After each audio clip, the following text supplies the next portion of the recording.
અરે એ વાત તો જવા દો. આખી જિંદગી જે મા બાપે તમને હાંચવા હોય ને, એ બાપ મરી જાય ને તો 12 દી શોક પાડવાની આપણી પાસે સમય નથી. ત્રીજે દી બેહણું કરી નાખે, ત્રીજે દી બેહણું કરીને કે હવે બધું પૂરું, ખોટો ટાઈમ ન બગાડાય.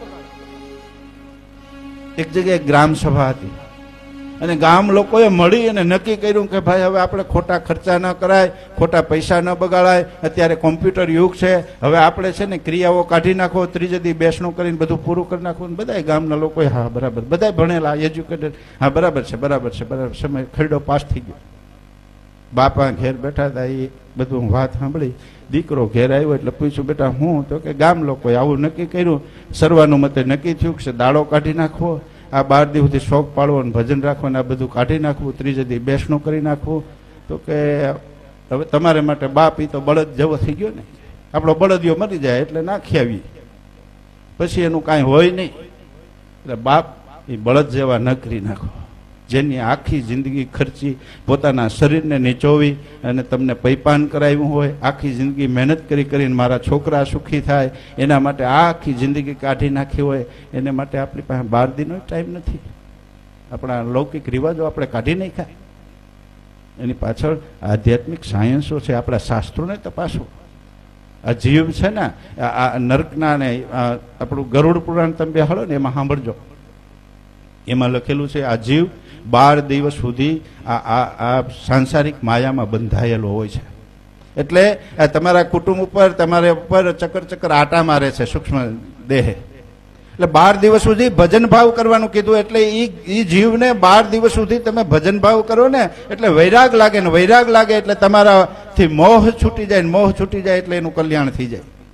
એના માટે આ ક્રિયાઓ હતી.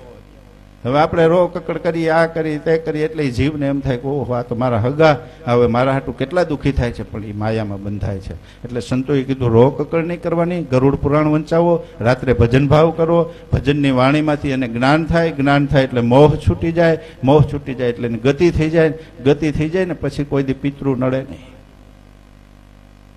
આવા બધા લોજિક હતા, આવા બધા સિદ્ધાંતો હતા, અને પછી આપણી આ રિવાજો હતા. એ આપણે કોઈ દી વિચાર્યું નથી. બસ આપણે તો હવે સમય નથી. આ છોકરા નાના નાના હોય ને ત્યારથી એને સ્કૂલમાં મૂકી દે, પછી ટ્યુશનમાં, પછી આમ તેમ, એને ખબર જ નથી મમ્મી એટલે હું, પપ્પા એટલે હું, આ મામો એટલે હું, કાકો હું, આંટી એટલે આંટી, અંકલ એટલે અંકલ, બસ પૂરું થઈ કરી નાખ્યું છે. આપણી સંસ્કૃતિને આપણે જળ કાઢવા બેઠા છીએ. આપણી સંસ્કૃતિ છે ને ત્યાં જ આનંદ છે. હા, એ પછી આનંદ નથી.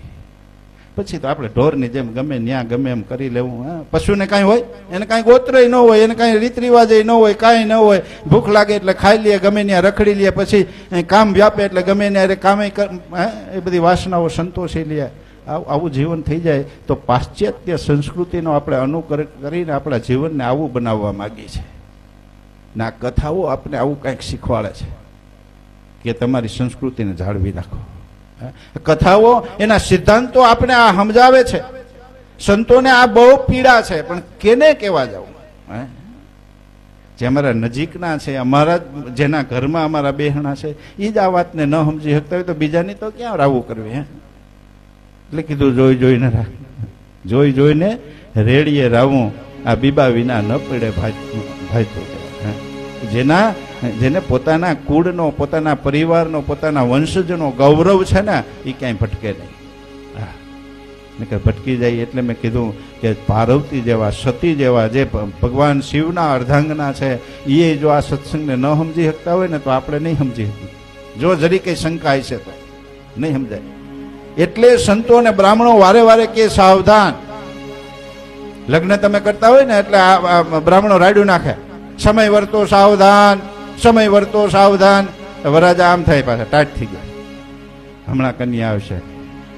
પણ આ કહે છે કે સમય વર્તી જા, સાવધાન થઈ જા, તારા ઉપર સંસારનું એવું દોહરું આવે છે, એવી જવાબદારી આવો છે કે તારે હવે બહુ સમજીને જાળવીને હાલવું જોઈએ.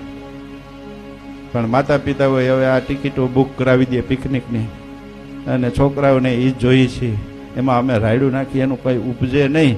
પણ આ તો અમારે લાગ્યું હોય ને એ રડે, લાગ્યું હોય ને એ રડે. એટલે આ અંદર લાય લાગી છે ને એટલે રાયડું નાખીએ છીએ, બચાવો બચાવો કરીએ છીએ કે કોક આમાંથી નીકળી જાય. બાકી તો આમ ગાડરિયા પ્રવાહ જેવું હાલ્યું જ જાય છે, પણ કોક એમાંથી નીકળીને આમ બહાર નીકળી જાય અને આપણી ભારતીય સંસ્કૃતિને બચાવવા માટે નીકળી પડે, એના માટે રાયડું નાખી છે.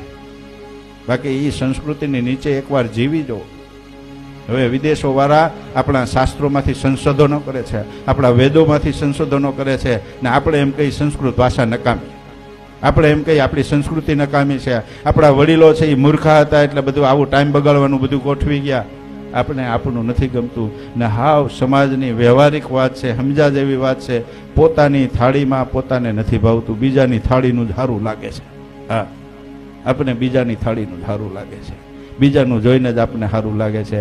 આપણા માતા પિતા આપણને નથી ગમતા, આપણો પરિવાર આપણને નથી ગમતો, કારણ માં રોકે છે, બાપ રોકે છે કે ખોટે રસ્તે જાતા, એટલે એ કડવા લાગે છે. એ રોકે છે એટલે કડવા લાગે છે, ને બીજા પ્રોત્સાહન આપે છે તમને બગડવામાં, એટલે એ વાલા લાગે છે. એ વાલા લાગે એટલે એના તરફ તમે ઢળી જાઓ, પછી એના જેવું જીવવા માંડશો, અને પછી એ તમારા નજીકના થઈ જાય, આ દવલા થઈ જાય. સમજો. એટલે બ્રાહ્મણો રાયડું નાખે છે, સમય વર્તો સાવધાન, સમય વર્તો સાવધાન. અને આમાં જ્યારે પ્રસંગો ચાલુ થાય ને, એક દ્રષ્ટાંત, એક ઇતિહાસ પૂરો થઈ જાય ને બીજો ઇતિહાસ ચાલુ થાય ને, ત્યારે એ વક્તા કહે છે સાવધાન, સાવધાન થઈને સાંભળજો તમે, નહીતર ચૂકી જશો. અને ચૂકી ગયા પછી બીજું કાંઈક થાય છે. હા, ચૂકી ગયા પછી બીજું કાંઈક થાય છે.